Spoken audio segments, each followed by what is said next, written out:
میں اس جملے کے اندر سے کہ آج میں اور آپ ہر بندہ دنیا کی ہوس، دنیا کے لالچ میں کسی انسان کی کوئی انسان مدد کر کے راضی نہیں ہے، کسی انسان کے لیے کوئی انسان نفع سوچ کے راضی نہیں ہے۔ ہر انسان دغا بازی، دو نمبری، دھوکے بازی، فراڈ، فتنہ اس کے اندر مبتلا ہے۔ تو آج ہماری زندگیوں کے اندر انقلاب نہیں ہے، ہماری زندگیوں کے اندر سکون نہیں ہے، ہم آسائش کی زندگی بسر نہیں کر پا رہے۔ اگر آج بھی ہم لوگ اپنی زندگیوں کو کامیاب کرنا چاہتے ہیں تو رب کے حکم کے مطابق آ جائیں، اپنے مال سے صدقہ کریں، اپنے مال سے زکوٰۃ دیں، اپنے مال کو پاک کریں۔ رب نے فرمایا جب تم صدقہ، زکوٰۃ اور خیرات دیتے ہو رب کی بارگاہ میں، رب تبارک و تعالی تمہیں ایک کے عوض 700 درجے عطا فرماتا ہے۔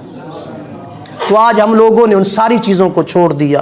دوستو اپنی زندگیوں کے اندر انقلاب لائیں، موت کا کوئی پتہ نہیں کب آ جائے، کس وقت روح پرواز کر جائے۔ اگے تو ہوندا ہی بندہ بیمار ہو جائے، وڈیرا ہو جائے تو مرنا ہے۔ ہن جوان مردے نے یکدم اٹیک آیا، ہو گئی کڑاکا۔ کتنے ایسے زیادہ تر موتیں کیا نہ بیماری کی آتی ہے نہ کوئی اور معاملہ ہوتا ہے، رات سویا سویرے اٹھے ہی کوئی نہیں۔ سمجھ آئی بات کی؟ تو یار ہم جوان ہیں، یہ نہ سوچیں کہ جوان ہیں تو ابھی بوڑھے ہوں گے تو پھر کر لیں گے، اس چیز کا پتہ نہیں۔ سانس ہمارا یہ اندر گیا باہر آئے گا یا نہیں آئے گا، اس سے پہلے رب کو راضی کرو، رب کو منا لو۔ رب کہتے آج تو میں مان رہا ہوں، کل میں نہیں مانوں گا، للہ الواحد القہار کی کرسی پر بیٹھا ہوں گا۔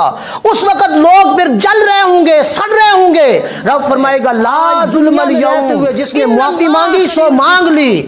آج نہ کسی کی معافی قبول ہے، نہ کسی کے ساتھ نرمی قبول ہے۔ جس نے جو کیا ہوگا اس کی سزا پائے گا۔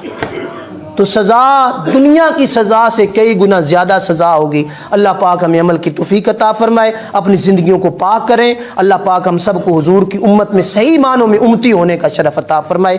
آمین۔ وآخر دعوانا الحمدللہ۔